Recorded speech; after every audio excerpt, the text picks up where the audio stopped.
Welcome to Off the Roster, brought to you by our founding partner, Proline. You must be 18 plus to bet in store, 19 plus online, and you must be an Ontario resident only. I am Lindsay Dunn, joined by my awesome co-host Dan Riccio and Cabby. My guys, I'll be honest, I missed you a little bit. You guys held down the fort yesterday. Amazing interviews, amazing. We missed you, Lindsay. I think the chat missed Grandma Lindsay more than anything, though. So Scouts honor.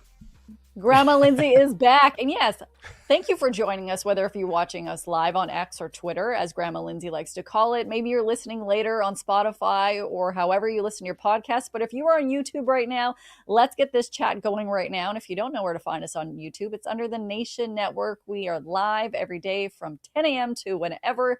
And the chat's always off the chain, off the hook. Grandma don't know what we're supposed to say. But what I can tell you both is that winter meetings, they are finally over. I'm back home. I'm not seeing the glorious palm trees. I'm just seeing snow-covered trees. But I just want to do a really quick vibe check, guys. How you're feeling after winter meetings, whether it be about MLB in general or the Blue Jays. And Dan, quick vibe check from you. Well, I think the vibes are still pretty good for the Blue Jays, right? They are in the mix on some players. They're still in the running for Kyle Tucker, maybe even the favorites for Kyle Tucker, as many seem to believe following the winter meetings.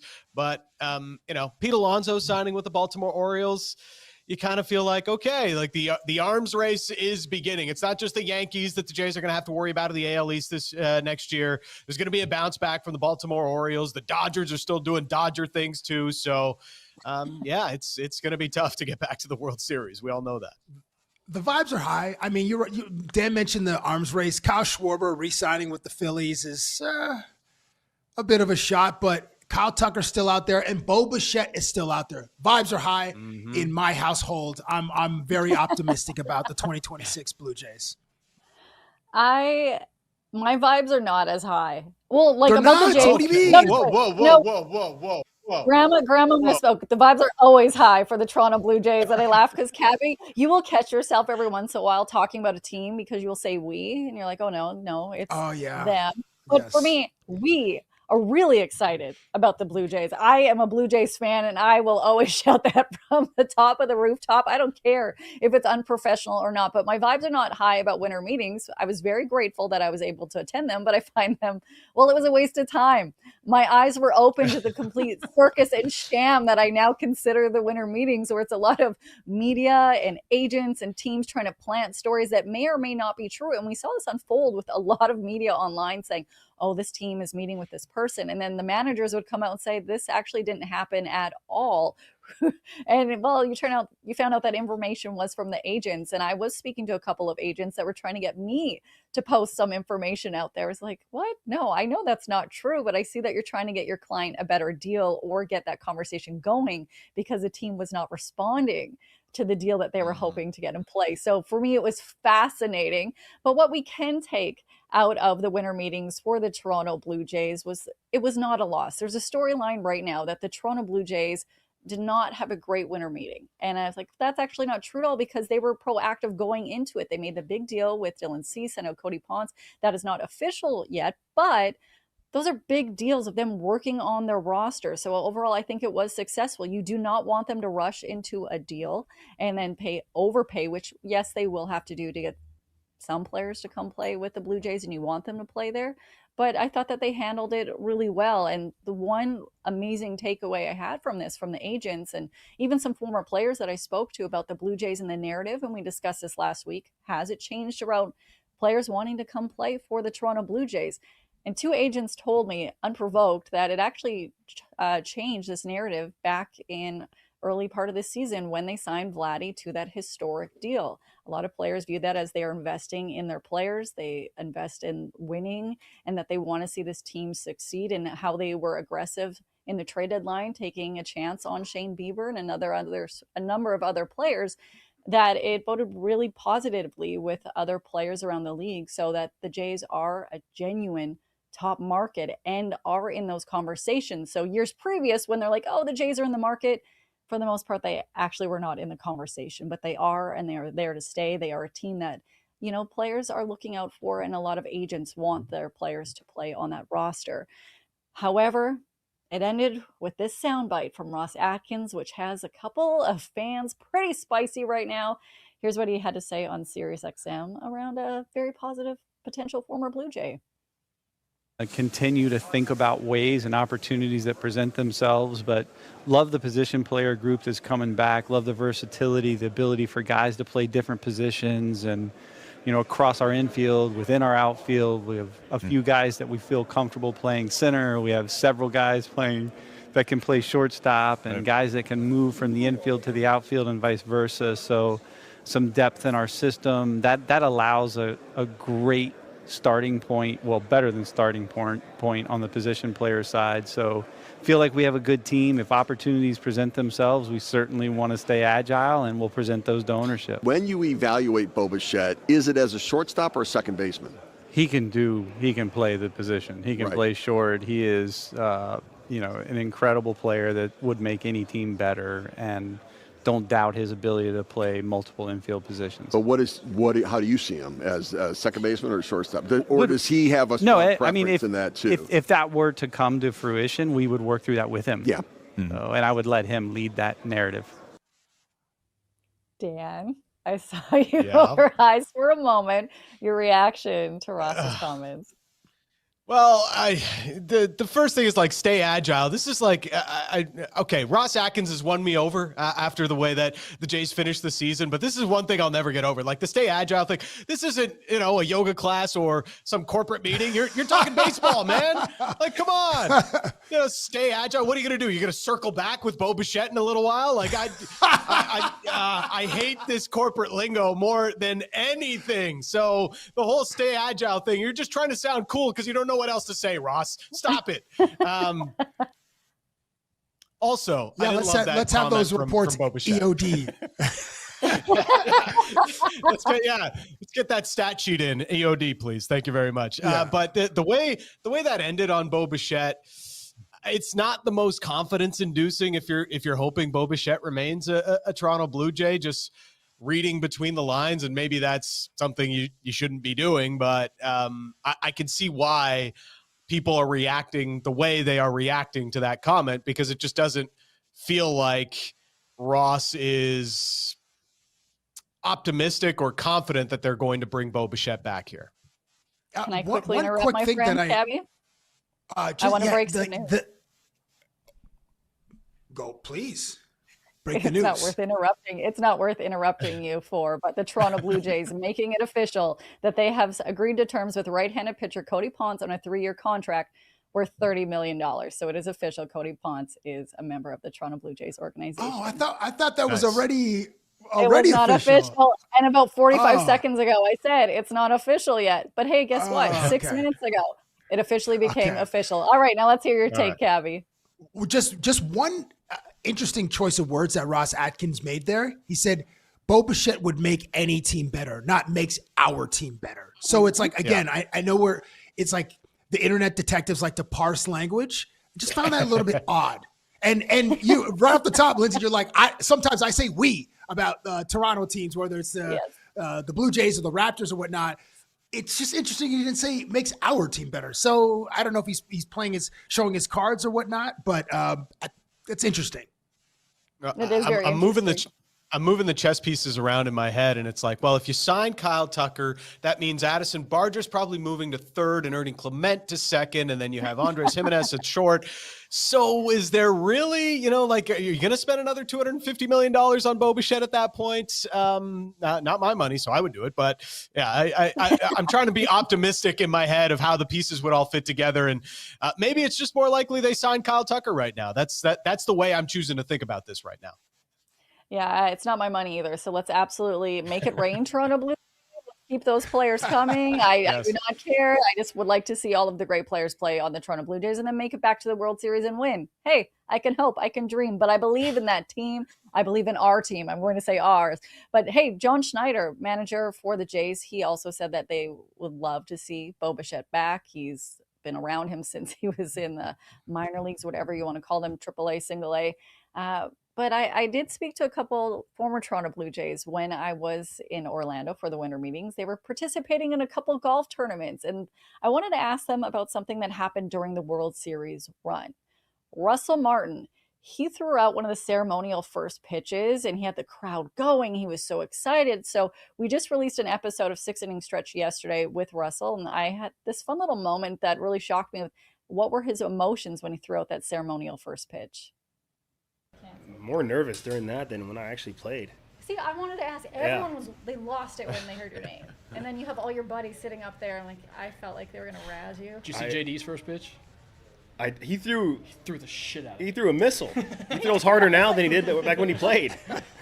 Yeah, he threw it really, really hard. I went and warmed up. Like, I snuck out in the cage and like warmed up a little bit. I'm like, I'm not gonna bounce this thing, like everybody's gonna see this.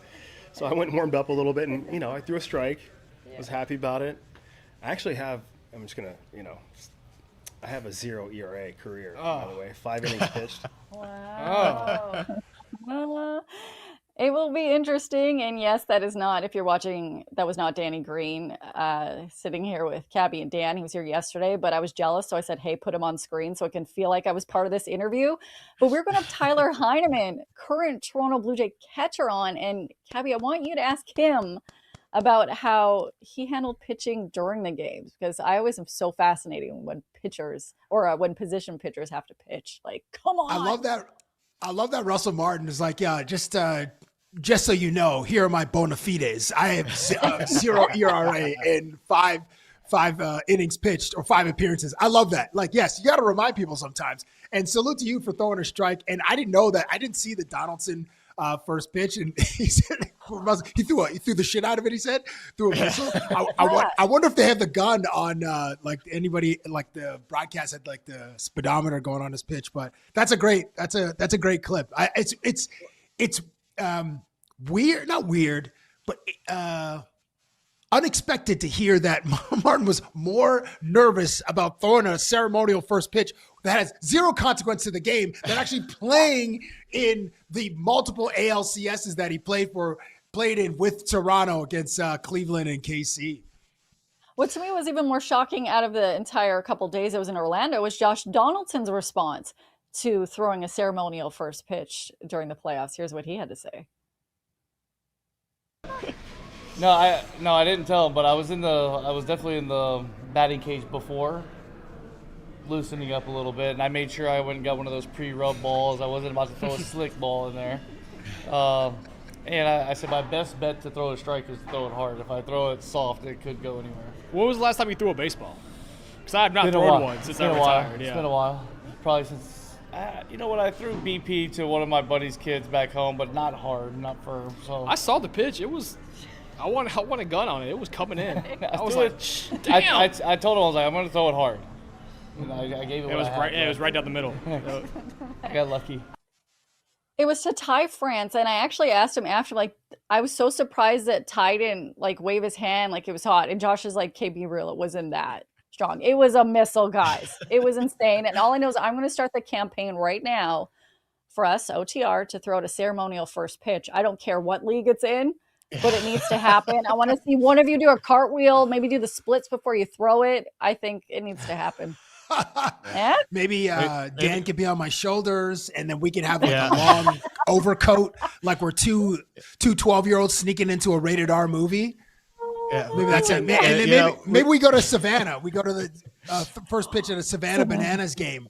If not Buffalo Bison's game, or just go right to the bigs. Just go right on the bump at Skydome and just unleash our own missile.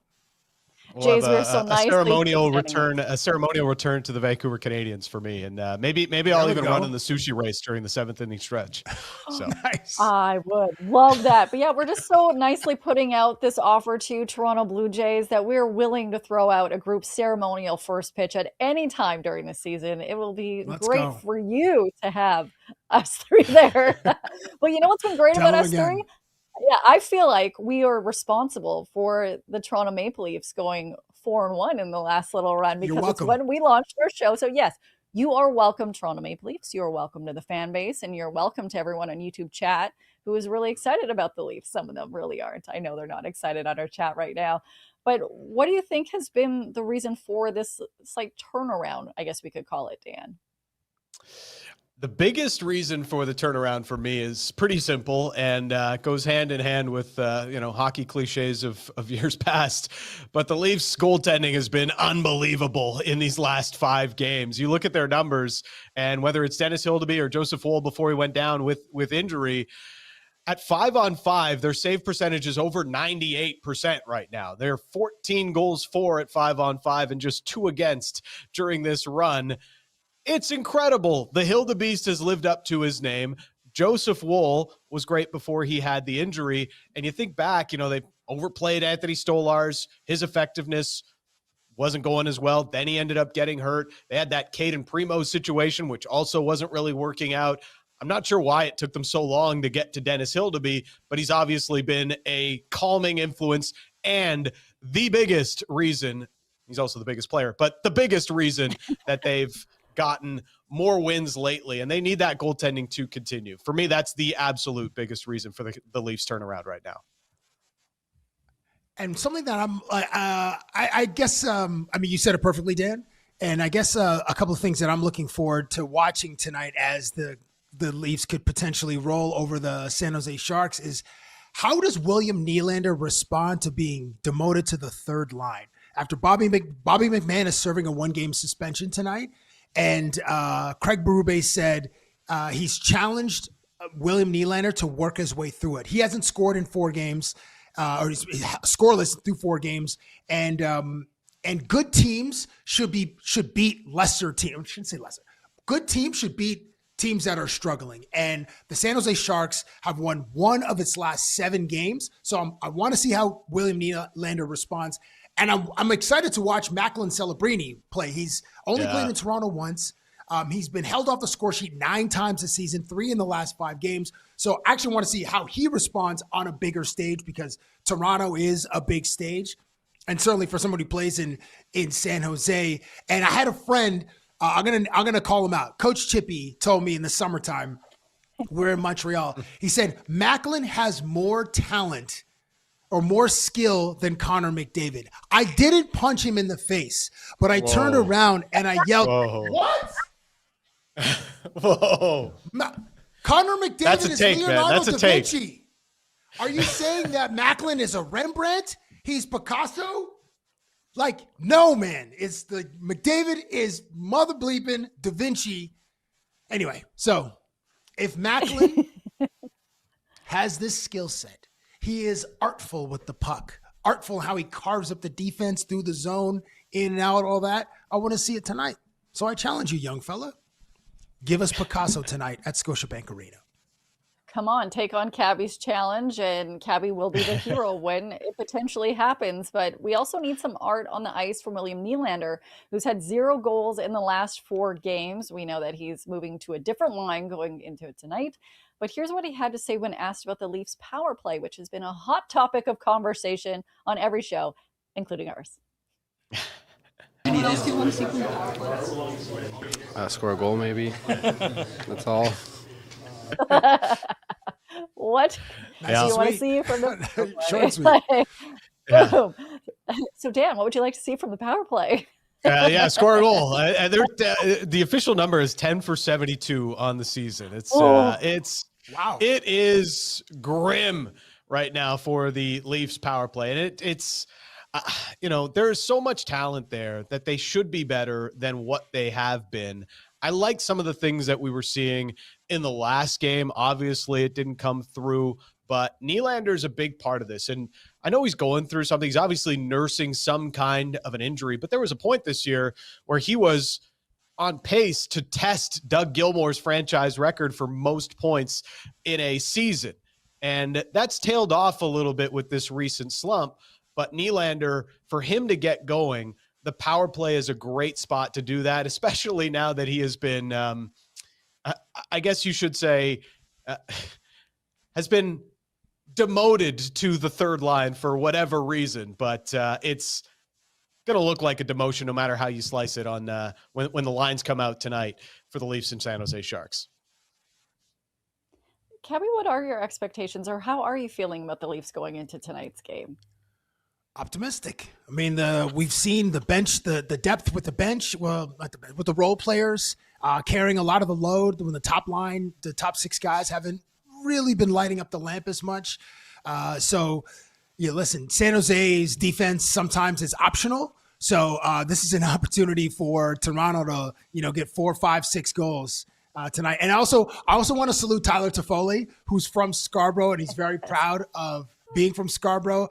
He's a vet on San Jose, and he always plays well in Toronto. So maybe he's the guy that rallies the Sharks tonight. But my expectation is the Leafs 4 or 5 goals this evening at Scotiabank against the struggling San Jose Sharks. Yes. This is a get-right game. Guys got to get right. Yeah, there's also the narrative street bump. Nick Robertson coming back into the lineup. We know every time he gets benched, every time he gets the healthy, he ends up coming back into the lineup and welcomes himself back into the lineup with a goal. So Craigie B was maybe playing a little bit of 4D chess earlier this week when he put Nick Robertson into the press box for a game. Well, where you could be potentially between the boxes, if you want to call it, where the Leafs are. I don't know, Cabby, you have some good news for people that are Leafs fans or maybe would love to be so close to hate on the Leafs up close and personal. Contest alert! I have some text to read. Win a pair of tickets for the Toronto Maple Leafs versus the New Jersey Devils on December the 30th. All you have to do is like the post and follow the Off the Roster social channels, IG, Twitter, TikTok, and tag a friend. If you tag a friend in the post, in the comments, you get a second entry into this contest. The seats will be ProLine's most interesting seats in the house, which are right between the home and away benches to give you a very unique experience of watching the game, seeing the players up close. The contest will close December 21st, so get your entry in. And I had this experience myself, and I want to show you exactly how dope this opportunity is. You guys picked the wrong guy. I'm not good with this. KPI. Sorry, that's the wrong video. There we go.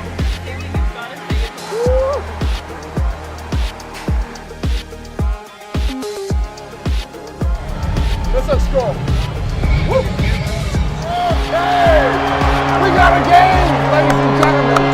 Okay. 2 or more goals in the first period. We cashed. Thank you, ProLine Plus. You can win 2 tickets to these seats on December 30th, and all you have to do is like this post and follow the Off the Roster Instagram page. It's a cool experience, and I definitely recommend or urge people to enter in the contest. Follow us on our socials, tag a friend, and have a chance to win seats at the most interesting seats in the house. The video will be posted after our show on our social media. And when you go and like, subscribe, whatever, and you tag a friend, can that friend be me? Because I really want to sit those seats. It looks so cool, Cabby. It looks so cool. Were you chirping a little bit? No, I was just like, you're so close to both benches. And I bought like those meta glasses just so I can like remember a little bit more of the experience, because memory's not that sharp these days. But you see like players talking to each other. You can hear a little bit.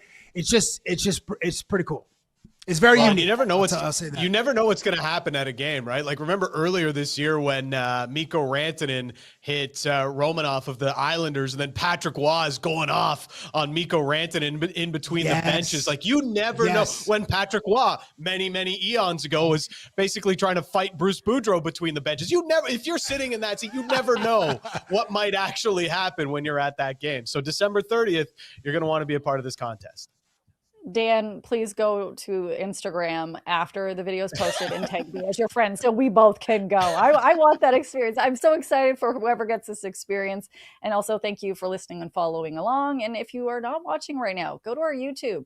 Go find the Nation Network. Like, subscribe. Join us in the chat right now where I know it's going off because they want those seats too. But a lot of chatter has been about the Olympic roster and what potentially could happen with Team Canada, Dan. And it has really been heating up. It really has. And you know what? Doug Armstrong spoke about it this week. They had like 3 days of having coffee and croissants at the Board of Governors meetings and talking about what the roster is going to look like. They've whittled it down to about 30-ish players they mentioned.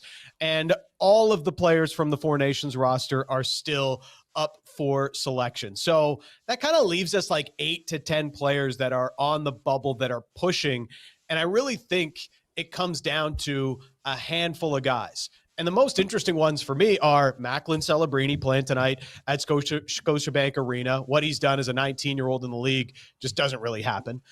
Connor Bedard scored again last night. Chicago's off to a great start, and he's just reaching another level after what most people termed a sophomore slump. And then there's also 18-year-old Matthew Schaefer, who's showed up in the National Hockey League and been one of the best defensemen. So you've got 3 of these kids, all 20 or under, that are pushing for this Team Canada roster. They have the talent to be on this roster, but are you going to upset the apple cart and not bring back the team that won at the Four Nations a year ago? I think all 3 of those guys should be on the team for me. And I'm sorry, but coming out, it's guys like Travis Konechny. Sam Bennett is probably another name that I would say is very much on the bubble right now, despite what he was able to do for the Florida Panthers last year. And those are the biggest decisions for the roster this year. I might even have to think about Travis Sanheim coming off the roster to make room for Schaefer as well. Those are kind of the 3 swaps I would make from the Four Nations team of last February. Man, I'm just taking this in because that's such a moment for who the players like eventually will hear their names called. I know Cabby's going to hear his name called there. It's going to be fantastic. We already know that he's going to the Olympics, but it's also so heartbreaking for the players when they don't hear their name called. So I was just listening to you say that. I'm like, oh, that's going to be devastating, but it is so exciting. It's such an unbelievable roster that Canada has. I mean, like guys like Nick Suzuki and Bo Horvat. I mean, even the guys that Sam Bennett and Travis Konechny, it's not like they've done anything to play themselves off the roster. It's just, this is the hardest team to get on planet Earth when it comes to when it comes from a hockey perspective. And these are the tough decisions they've got to make. And sure, happy we don't have just to won a Conn Smythe, 4 months ago. You know what I mean? Yeah. So I'm sure his spot is, well, I would think his spot is secure, but we don't really know at this point. And you make a compelling argument for who should be added and who, I guess, gets removed from Four Nations. Yeah, I'm really, really happy we don't have to make these decisions. We don't get paid enough. And also, I would be way too emotional about it all. And when we talk about emotions, they were kind of high yesterday when we talk about the NBA. But before we get to that, the emotions were high and on fire in Mississauga because Raptors 905 will be getting a well-deserved shout out right now. A salute to them because they made G League history. They have started the tournament, the tip-off tournament, perfect with 11-0 run, which is the best start by any G League team ever. And let me tell you, when they were taking on the Delaware Bluecoats in that final 4th quarter, the lead changed something like 17 times each possession. It was just bucket after bucket, 1-point differential, and then they brought it home. And tonight they're taking on the Bluecoats again, and they're looking to make it 12-0. So it's exciting. And hey, if you were in the area, let me go off for a little rant for 1 second, guys. Okay. I love the 905. I love the Raptors. And I know people are upset with the Raptors right now and how they've been playing lately. But let me tell you, you have the 2-way players playing for the 905 right now, playing out of their mind. You also have Jonathan Mobo on assignment for the 905, and they're all really excited. They want to play, and they're playing out of their minds. You have Elijah Martin, who is a 2-way rookie. He got the Player of the Week award, and he's averaging video game numbers in every category. It's so exciting to watch, and it's like $16. Also, you can go and see me at the game. I'm sidelining. You can yell at me, and then it's fun. I have snacks usually, so I'm just saying. Grandmas always have snacks. It is, but I'm just fascinated by this narrative because we will get to the NBA Cup in a moment because we're going to have Tyler Heineman on the show, who recently had the World Series stint with the Toronto Blue Jays and a lot of excitement surrounding him. But AJ Lawson, Chucky Hepburn, also yesterday, he had a double-double in the game. These guys are balling out, and I just want people to go and watch them. It's fantastic, and they are 11-0. So I'm sorry if I jinxed it and they're not 12-0, but it was insane. Do you guys remember maybe a basketball game or hockey game that you're at that it was just so intense because the crowd was so quiet when it was in that fourth quarter because it was just pins and needles. Like, are they going to continue this streak? Honestly, most recently, it might be recency bias, and the Canucks have fallen pretty hard since they won the Pacific Division and took the Edmonton Oilers to Game 7 of the second round a couple of years ago. But I hadn't got to experience a playoff atmosphere at a Canucks game, and it was crazy. And that Game 7 against the Oilers, they went down early 3-0, and you could hear a pin drop in the rink. But when they made the comeback and they almost tied it late in that Game 7 to send it to overtime, I mean, the building was just absolutely on fire. And, from a recency bias perspective, given that it was a couple of years ago, that one to me still stands out. I got a couple, and I was very fortunate to be on like the broadcast team of the 2019 Toronto Raptors championship run. It was, the Kawhi shot Game 7 versus Philly was a pins and needles game. Man. And then, and obviously Kawhi hits the shot and he's immortalized forever. And then Game 5 of the finals, Toronto versus Golden State, and Kyle had a shot in the corner to like win. We were up 3-1 in the series. He had a shot from the corner, and Draymond gets like a fingernail, like a fingertip on the ball, and it alters the shot, and then Golden State wins. But if Kyle hits that shot, it's just an incredible end of that season for Kyle. If you guys remember, Game 1 against Orlando, he was scoreless. He was like 0 for 11, 0 for 7 or 0 for 11. He was just getting buried by fans on social media. So if he goes from that to like being the hero in Game 5 against the Warriors to win the Larry O'Brien, would have just been a magical arc. It wasn't to be. Still won the championship, but those are the first two that come to mind. The Kawhi shot against Philly, and then we lost against Golden State, but it was definitely a pins and needles game in Game 5 of the NBA Finals.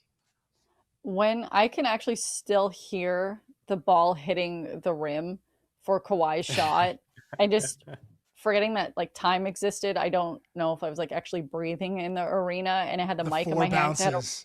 Yeah, it was, that still gives me chills, and I can't believe it happened. And I just want you to know, Cabby, right now that Little Willie Styles on our YouTube chat is wondering where was their invite to the Olympics? Like, there's still time, Cabby. Can you take all the viewers? Can I? Yeah, I think I got some Bitcoin to sell. Yeah, let's go. I can liquidate and just make sure we roll with a heavy squad into Livigno and Milano, because you want to see some Alpine events in the first half, and then want to see some hockey in the second half. So I think I could work some things out.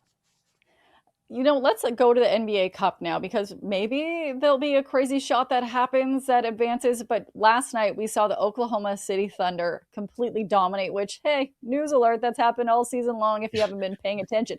They've only lost one game so far, but my highlight from the entire game yesterday was Canadian legend SGA, after Grayson Allen had this hit, this play. He was just completely shocked. He elbowed Chet Holmgren in the face. Watch his face. Oh man, this that's a new meme. That's a new meme. I tweeted it out too. It was awesome. Like the reaction's awesome. The moment's not awesome, but the reaction was awesome. Grayson Allen went full like Scott Stevens, head down over the blue line. Offensive, like Eric Lindros, Paul Correa, head down over the blue line. Scott Stevens is just there waiting for you, and that's Grayson Allen right there. I don't blame him, man. Like at one point, they were down by 43. They lost by 53. Like it was a total belt to ass game for the OKC Thunder. It was just and. These guys are invincible. Like this, that was my face when I saw Thanos. The score at the end of the game. Is essentially right there. Oh. Shea is Thanos with all the Infinity Stones, and they are the runaway favorites to repeat what they're doing right now. They have equaled the Golden State Warriors 24-1 as the best start in NBA history, and obviously in 2016, the Golden State Warriors set the record for most wins in an NBA season, and they went 73-9. Unfortunately, they didn't win the title that year, so people are not gonna give that record as much credence as they should. but they forget that Draymond Green got eliminated or got suspended for a game in Game 5 because he hit LeBron in the family jewels and cost his team the freaking series. I think, even though there's still 2 games left. I agree. But anyway, there was wait. You agree that he cost his team the series, or that there are 2 games left and Golden State could have won? Draymond cost him the series. Draymond cost so many series and games. That guy's just too much of a loose cannon. Like, I'm a loose cannon, but that guy's on another level. And Andre Iguodala had the back of someone Grandma Lindsay would date at Green Acres, community villa. Because that dude was he was 75, and LeBron obviously pins the shot at the end and hits the iconic moment. But Iguodala was 25%. It's also part of the context that people are forgetting from that season, from the Golden State Warriors. But anyway, OKC Thunder, unbelievable run. Shai Gilgeous-Alexander is an iconic player, and this team is just this guy's. I don't know, Dan. I think he's sat out 12 of the 25 fourth quarters that the team has won, and their metrics without J-Dub and SGA, they're still a net. I think +8 net rating when those guys are off the court. They're still slapping other NBA teams when their 2 best players are chilling with heat packs on their backs or ice on their knees. The bench takes over in the fourth quarter and the lead grows. That's not supposed to happen. That's not the way this works. But for the OKC Thunder, that is how it works. I mean, it's the best record anybody's ever had through 25 games, 24-1. They've won 16 in a row now. Shai's on fire. Chet's on fire. Lou Dort's just dropping threes like it's nobody's business. So everything is working for this team. It's kind of like, maybe this is a weird analogy of it, but in beer league, if you're too good in the division they place you in, they bump you up a division. They're like, nah, you're too good for this E division over here. You're going to move up to D or C or whatever it might be. But the problem is there's nowhere else for the Thunder to go. They're just that much better than everybody in the NBA right now. And they're going to probably win NBA Cup. They are easily going to be the favorite to win another Larry O'Brien here. And this is just the beginning, because you look at this roster, you look at the assets that they have. I know you mentioned this last week. They've still got more coming from that Paul George trade from the Clippers, Cab. This just feels like a dynasty that's just beginning for the OKC Thunder. They have the Clippers' first overall pick. They're the first round pick, and the Clippers are not doing well. What are they, 6-17 or something like that? And weirdly have extended the contracts of Ty Lue and Lawrence Frank while they're mired in, I don't know, one of the worst seasons in recent history. Yes. But I have a team. I have a team that the OKC Thunder can play, or a league they can. The Monstars. Whatever intergalactic league the Monstars play in, that's who OKC should go face for the entire month of January. Just go to Neptune or Mars or wherever and play in the Monstars universe, because that might be the appropriate competition at this point, because everybody is getting belt to ass from It's like last night, it was like Duke versus Wofford. It was Florida versus Coast Carolina. That opening round of March Madness tournament, in the 16 versus the 1. That's what it felt like last night. And you're just uninterested by the third quarter because the lead is so ridiculous. They're up by 4 touchdowns or 5 touchdowns. It's wild. But salute. Salute to that. And salute to Tyler Heineman, who right now I absolutely jinxed him, because when I messaged him yesterday, I'm like, you're going to have no audio issues. So Tyler, I know you can hear me right now. I'm going to call you and we're just going to use the audio from the phone call, and it's going to be great. Let's see if he picks up. This is 2025 top technical way of doing this. Hello? Hi, Tyler Heineman. How are you? Hi, good. How are you? Good. I know you can hear us, so we'll do it this way, because I know you have things you have to do. Again, thank you for your time right now. You had to listen to us talk about the Monstars, OKC, everything that's going on. But a couple of things that I do want to ask you right now is about the winter meetings. I know your bro works for Scott Boras. So what has your phone been like right now with people trying to get intel? It hasn't been as bad as you would think. But with the winter meetings going on and all these transactions that are starting to happen, I think people just friends of mine just want to know. They think that baseball players know what's going on with other baseball players. And so, you know, you get is so-and-so coming to the Blue Jays, where do you think Pete Alonso's signing, all this type of thing. But to be honest with you, I'm a parent of 2 now, and during the off season, if I'm not training, I'm just being a dad, and my phone is far away from me. I think your dad that took your little ones to Disneyland during your brief off season that you've had so far.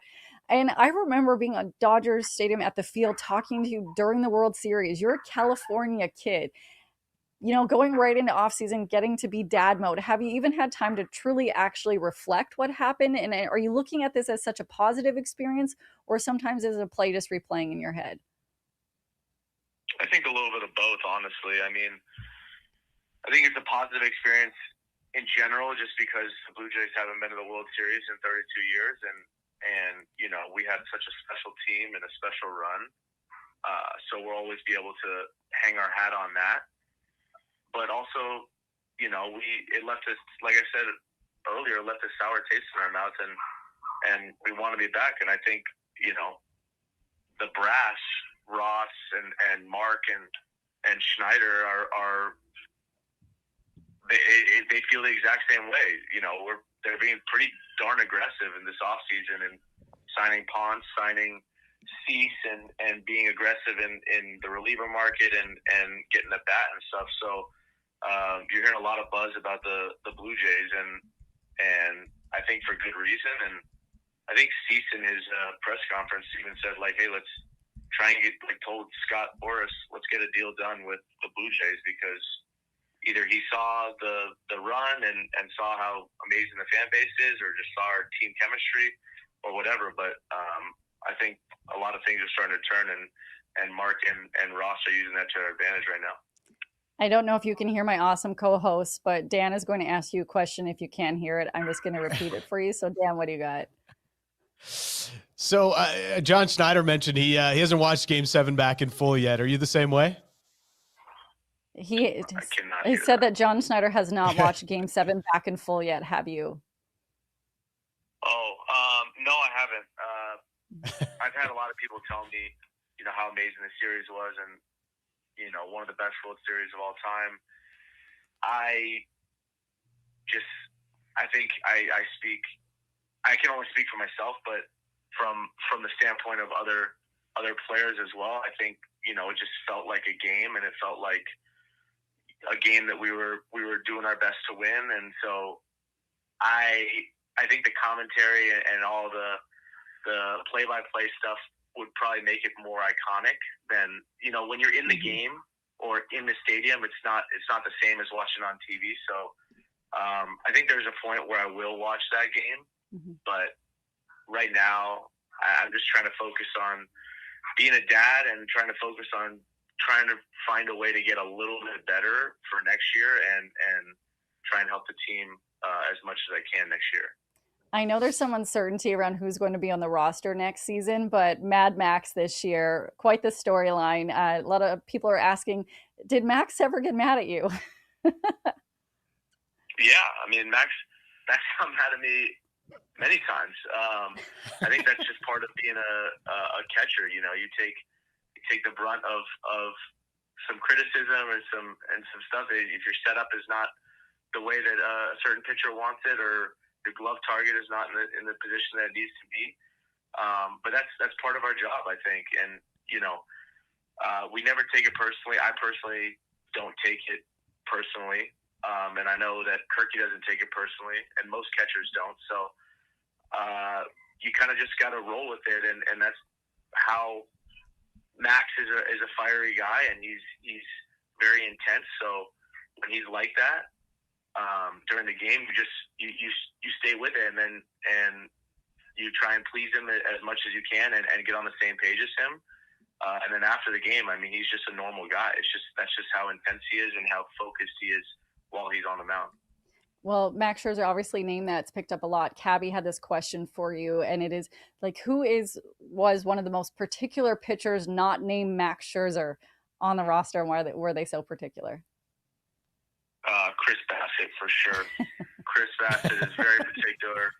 I don't know if it's because he learned a lot from Max, or because he played with Max before, or just kind of how cerebral he is in general as a person. But he's very particular in how he likes catcher setups. He's very particular in how he wants to attack certain hitters and his game planning. But I personally learned a lot from him. I stopped him on the day that he wasn't pitching, and had him take me to the video room and have him go through exactly how he prepares for a start in terms of what video he watches, what analytics he looks at, stat lines, all that stuff, so that I can get a better understanding of how he approaches his game, because that honestly helps me immensely going forward, even throughout the year, and I think it will for the rest of my career, just because he helps me see things in a different way, or what pitchers look at, what specific stats they look at, or what heat maps they look at, and kind of how they tailor their game towards what they're seeing on these analytical notes. Heineman, I cannot thank you enough for your patience. I know we took you away from early morning family time in California. I just have one last question for you. Cabby, Dan, and myself, we obviously think you're awesome, as well as a bunch of Blue Jay fans. But if the Toronto Maple Leafs right now, who are not projected to make the playoffs, where they're in the standings, if they make it to the second round of the playoffs, can we pick your walk-up song for at least one game? Yeah, absolutely. Yes. I mean, let's go. Yeah, I would, 100%. Yes. Let's go. No question about it. I love the Toronto fans. I love the whole city of Toronto. So if that's going to give any sort of spark, if you guys having a chance to pick my walk-up song gives any sort of spark for them to make the playoffs and have the amazing fans of Toronto in that stadium, or in that arena, just like they were in our stadium and how loud they were, you guys can pick my walk-up song for a whole series if you want. Oh, let's go. Dan and Cabby, I'm going to let you talk amongst yourselves so I can say thanks. We can't let we'll Lindsay come back pick with the some song. suggestions. She's going to like, exactly. If Lindsay picks the song, it's going to be Dean Martin or Ricky Martin. So I don't know if that's exactly the vibe we're going for if we're going to get to pick Tyler Heineman's song here, Cap. We will come back with some suggestions. You can tell him, Lindsay, and then I suppose he can green light whether it's a song from Dan or it's a song from myself. But Lindsay is forbidden from adding any suggestions to the walk-up music potential playlist. It's crazy, Cab. Like you hear Tyler speak about Game 7 and losing as close as they did in the World Series, and like. You hear this from athletes, especially ones that came that close, like here in Vancouver, some of the guys on the 2011 team, they still haven't gotten over losing to the Bruins in the fashion that they did. And any player that's lost a heartbreaking final in that fashion, it's just like, it's so hard to get over, especially if you don't win another, if you don't get another chance down the road, it eats at you even more the longer time goes by. And here's the thing, Dan, everybody brings it up, and we'll bring it up for the rest of time. You like Game 6 and Game 7 ended on double plays. Like they were so close. I mean, Game 7 was theater, but so close. We're leading both games. Yes. And even when Tyler he replaced Kirk in that 18-inning marathon game. Was it Game 4? It was Game 4 in LA. No, Game 3 in LA. Sorry.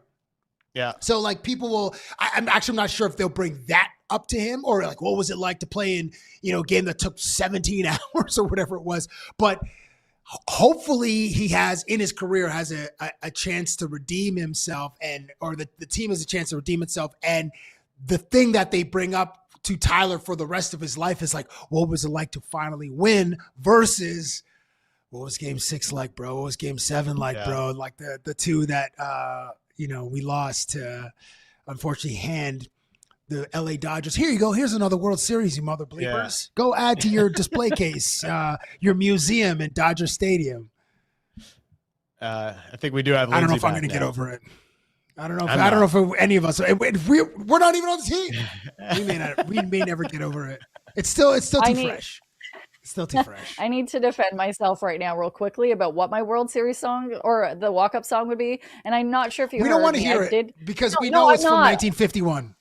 It's actually from the 90s, FYI, mofos. But I don't know if you heard. Ricky I did try to Martin? mute myself. Ricky Martin would be great. Great suggestion. It's not him, but just thank you to Tyler Heineman. I did try to mute myself, but don't think I actually did. He's such a lovely person that will make time for me or anybody that has a question for him, if you're a fan or not. And I just cannot thank him enough for putting up with us this morning. But when it comes to what would be his walk-up song, because we are going to do this, and what you think maybe we should suggest to him, let us know in the comments. Go on X, go on YouTube, go on Instagram. But my suggestion is Baby Got Back.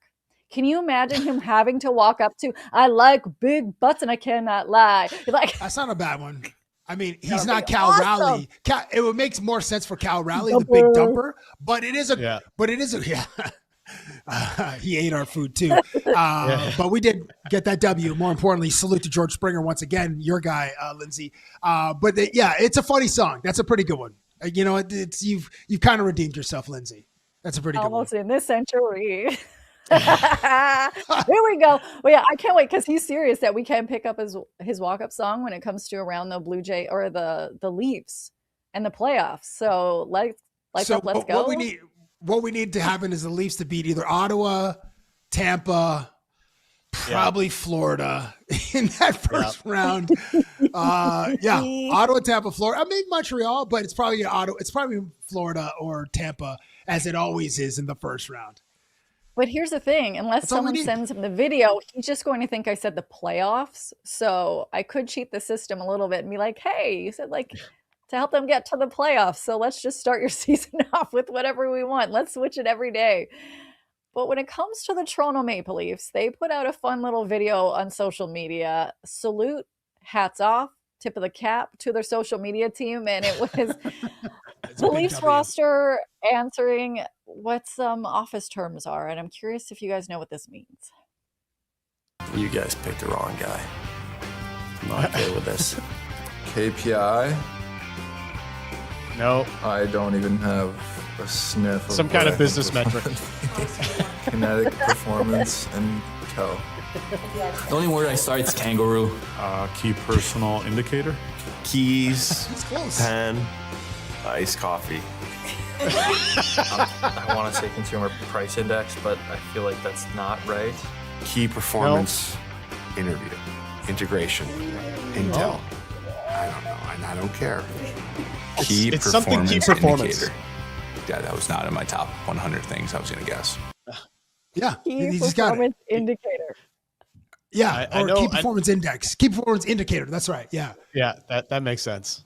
I saw triple O on one of those cards. That one I know, out of office, because I've sent a lot of those in the past. Salute to the Carolina Panthers also did a video like this, and Chuba Hubbard was, I think it was EOD was one of them. I think he got that one, which is end of day. Yeah. But I worked with a guy when I first got to Sportsnet.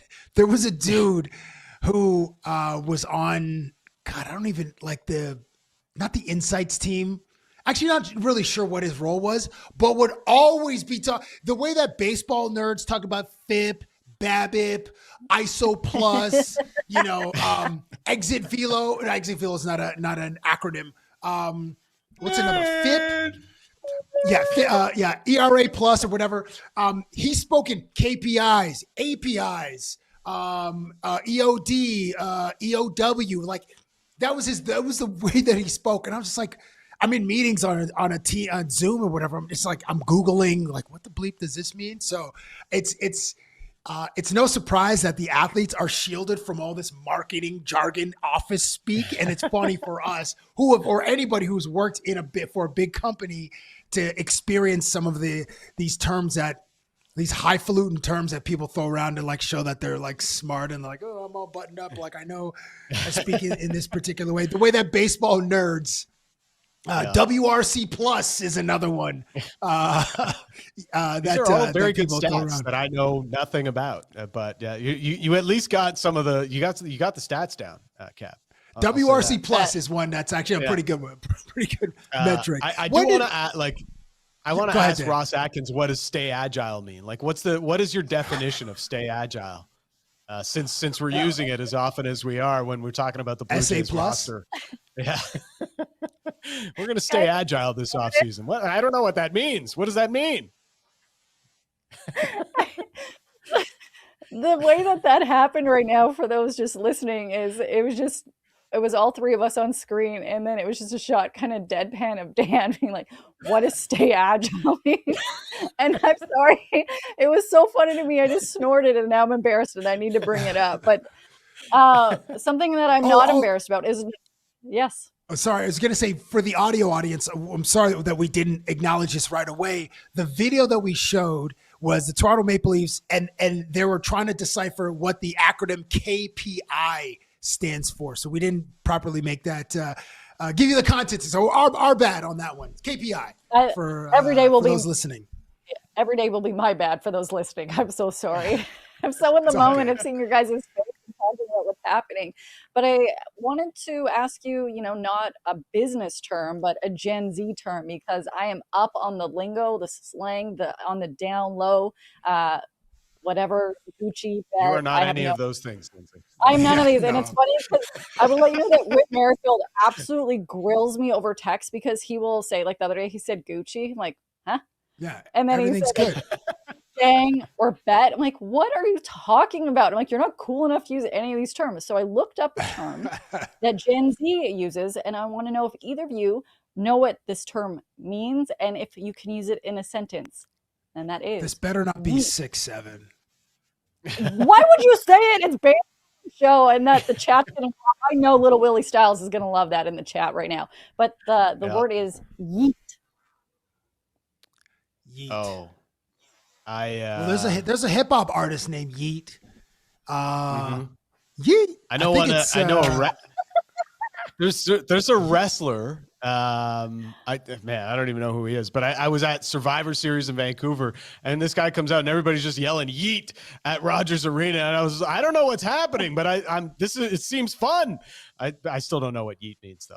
Yeah, I don't know. I don't know what Yeet means either. I just know the artist Yeet, who had like a pretty good year last year in 24. But no, what does Yeet mean? Guys, I accidentally just put in the chat, I'm yeet, which doesn't even make sense for what the term is, and it was by accident. So the definition is, the word is most commonly used as a verb and means to throw something very hard or very fast. So in a sentence, can you yeet this water bottle into the recycling bin? Yeah. Can you yeet this pitch over the mound, over the plate? Yeah. Josh Donaldson can yeet that thing. Yeah. He yeeted that thing. He yeet that thing. I don't even know you put that in a past tense, because like run is a verb. He run and he ran. Throw, he threw and whatever. Yeet's a dumb one. That's a dumb one. Yeah. Sometimes young people just yell yeet to show enthusiasm or excitement. So yeet. Yeah, I thought yeet. Yeah, that was good. Yeet. I like the way that your voice kind of goes up a couple octaves. Before we go, there's a couple things I want to take care of. I do want to share some of our audience's what their walk-up songs would be if they were to go at that. But I do want to talk. I'm going to wait because first I want to talk about our Proline pick of the day, because that's some business we need to take care of. When watching your favorite sports, make things interesting with Proline. You must be 18 plus to bet in store and 19 plus to bet online with Proline Plus. You must be in the province of Ontario at the time, so please play responsibly. And Dan, we got a lot of football happening. We do. Thursday night football. It's maybe not the blockbuster affair you'd love to have, but the Buccaneers taking on the Atlanta Falcons. And it is the start of the fantasy football playoffs for most people. And maybe Mike Evans was sitting on your IR for a while, but he's healthy and good to go tonight. And I think he's going over the total on 42.5 receiving yards. So you can look for that at Proline. And also, if you have him on your fantasy roster, get him in, because this guy has the best separation score in all of the National Football League this year. Better than Jackson Smith and Jigba, better than anybody. So get Mike Evans into your lineup because he should go ham on the Atlanta Falcons tonight.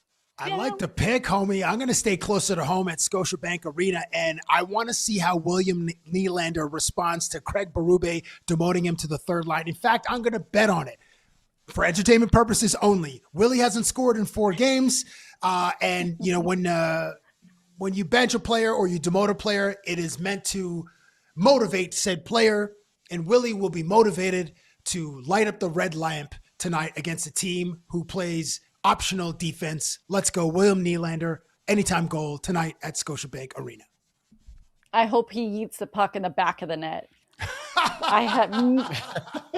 I don't even know if I big use fella that. and heat big fella.